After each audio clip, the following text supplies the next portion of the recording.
Okay, this is one of my favorite videos to do. Now that Pereira is officially confirmed, we can really get under the bonnet of what we can expect with him. And I'm going to take you through all his tactics, and I'm also going to relate that into how it will work with Forest and who are the key players to make this system work, because it ain't easy. Welcome to Pereira's Tactical Breakdown.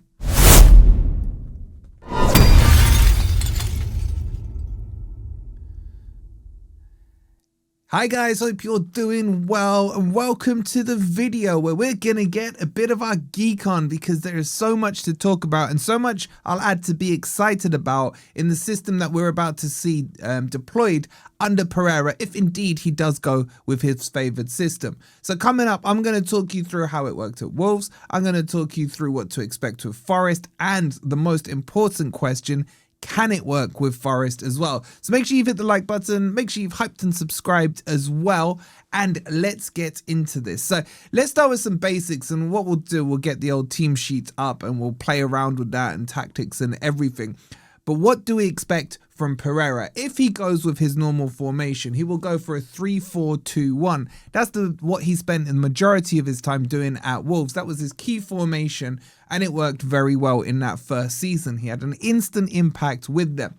And the other thing he instantly wants to impact is defensive play from dead balls, in particular corners, and Forest need that desperately. We saw this happening when Nuno came in, and it was something he addressed first thing in his first transfer window in the summer, bringing in the likes of Milenkovic to almost fix it with the right profile player. But what Pereira will do is every single training session, or at least what he did at Wolves, was every training session had a set piece defensive side of it coached, week in, training session out. That is huge for us, in my opinion. Now, in terms of his style of play, he is not your Jurgen Klopp heavy metal pressing kind of manager, nor is he a Pep manager where he likes to play tiki-taka football and kind of kill you with possession and then break you down eventually. What he likes to do is set up his midfield in and around the halfway line. However, where he's different to what we've seen before is he uses press triggers.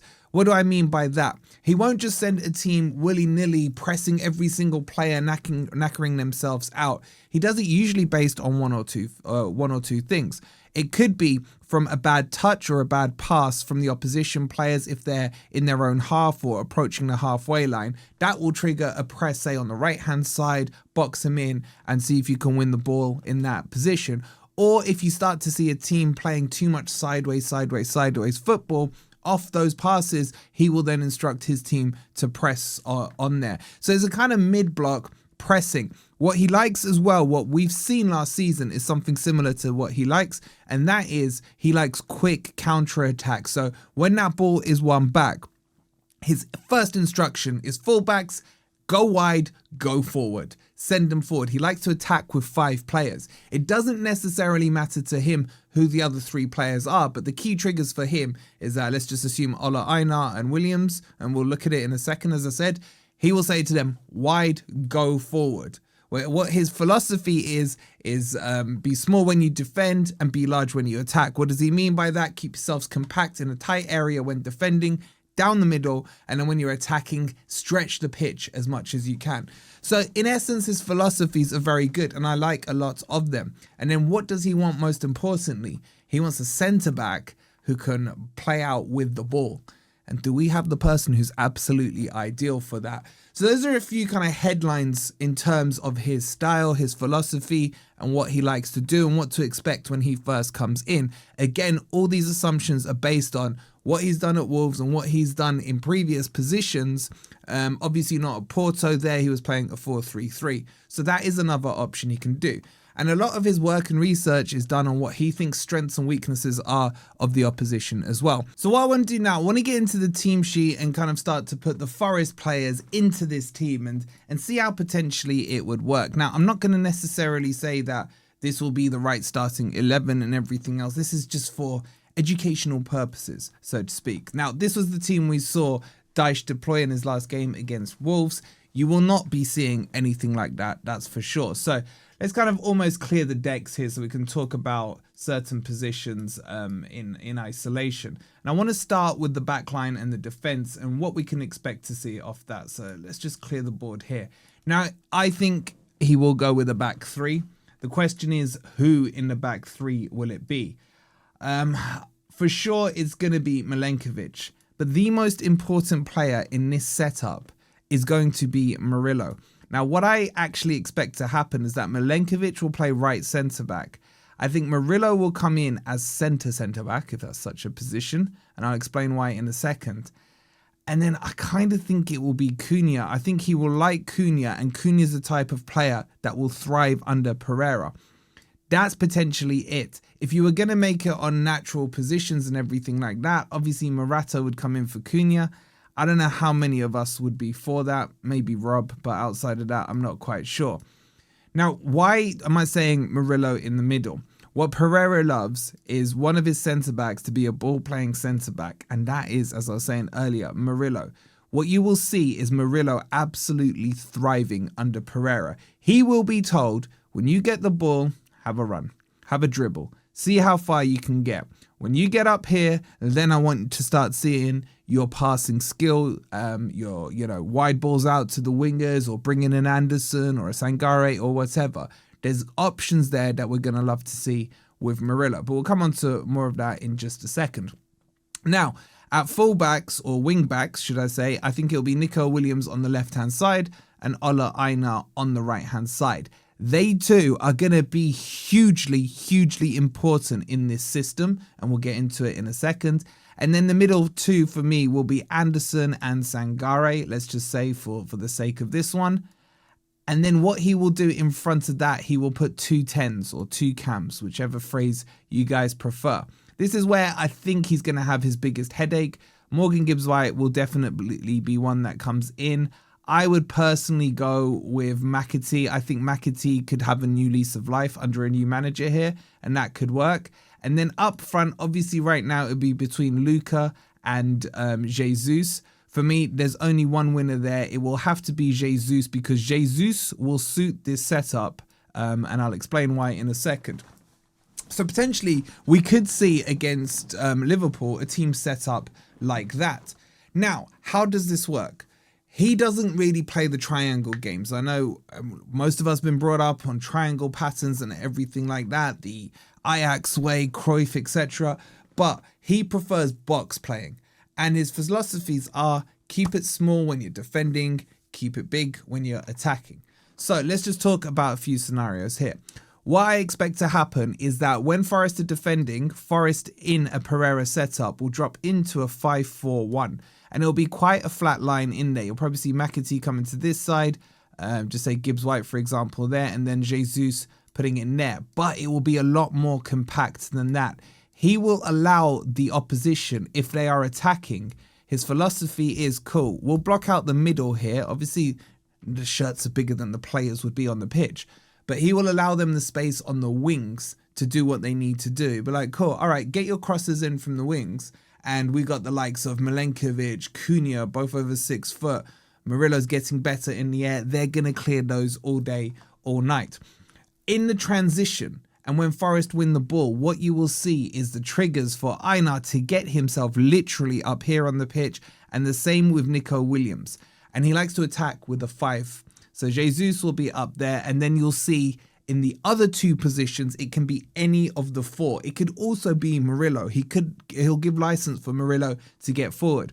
His key here is transition is quick, is sharp, but it's not long ball. He hates long ball football. He doesn't build his style on long ball at all. And what a relief that is to hear. So say, for example, you could see Anderson go forward in the attack, Gibbs-White go forward in the attack, and then suddenly it'd be McAtee and Sangare holding that position. Pereira doesn't mind that. It can be a mishmash of players. The key for him is that width being held by the likes of Einar and Nico Williams. So that's how he would like to attack. That's his ideal setup. And then what would happen there to make it even more robust? And it depends on the opposition.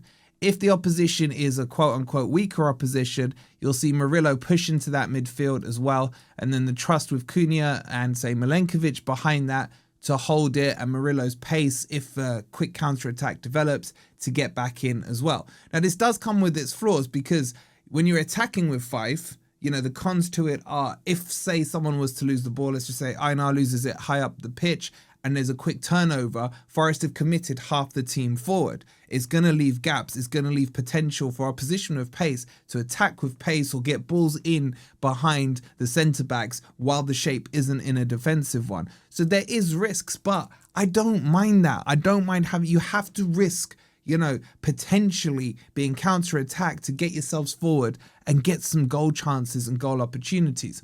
And the difference here, when we're attacking at the moment, only against Spurs did we see 5, 6, sometimes 7 players in the box.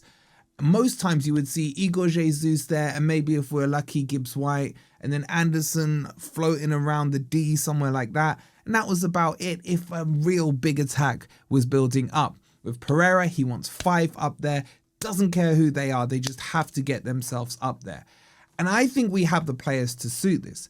However, my biggest concern is, what is he going to do with the 210? So if we just reset that back to the initial starting position, this is probably going to be his biggest headache, because I don't know if we've got the perfect 210s for it. He needs a couple of key players in his team. Murillo, ideal for him. Anderson, ideal for him. But what he wants to create in front of them is this box, this Anderson, Sangare, say McAtee and Gibbs White box. That's what he's looking for. That's where he's looking to sustain the passes. Against weaker opposition, he doesn't mind building up play with 9, 10, 11 passes in a transition. Against the stronger teams, that's when he wants the more direct football to come in. So it's going to be fascinating to watch. I like these tactics. I've always made the argument, just because you play in a back 3, it doesn't mean you're doing a defensive setup. There are plenty of managers who have won leagues with back 3s. Conte's won the Premier League with Chelsea. You've seen Xavi Alonso win it in Germany with back 3 setups. Why did they work, say, for Xavi? Because he had pacey wingers, attacking wingers that would go forward. There's going to be a lot of pressure put on those two fullbacks, sorry, not wingers. And they're going to have to put in shifts.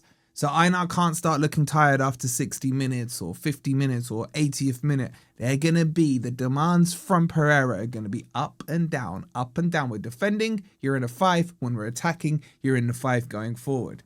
So this could work. Now, let's not get it wrong. It failed in the second part of his career. I guess we could say that at Wolves. But you have to understand, he lost players. He lost the likes of Aït-Nouri. He lost the likes of Cunha. He lost a couple of others as well that weren't replaced. And Cunha is a hard player to replace. But when you look at like for like, I think Anderson is going to have to be our Cunha. Yes, he doesn't have the goals that Cunha does. But what I'm saying about the Cunha role, I'm talking about the control that I expect to see from a particular midfield. That spine needs to be Murillo, Anderson and Jesus. Now, why does Jesus work better under him? Because he likes a striker that can hold up the ball and potentially get a goal. Okay, Jesus hasn't scored many in the Premier League, but hold-up play is fantastic.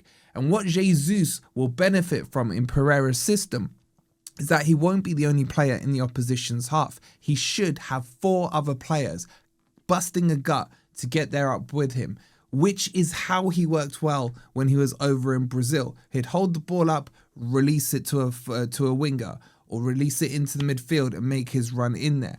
I'm very excited about these tactics. I want to see how it works. It's now going to be obviously on Pereira to get them installed into the players very quickly, but he has a track record of doing that.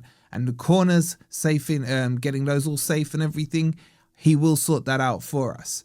This is a risk, but it's a risk I think was a necessary risk to take. And I think Marinakis may have made the right decision if the players buy into his philosophy quickly and get it sorted out. So hopefully that's of some help to you guys. I will also have my mate Dave on, the Wolves fan. He'll give us Pereira as a perspective from a Wolves fan. So look out for that video coming up as well. Make sure you've liked, make sure you've subscribed. Check out the sponsors, OK Jerseys. The link is in the comments. Thank you so much for watching. Come on, you Reds.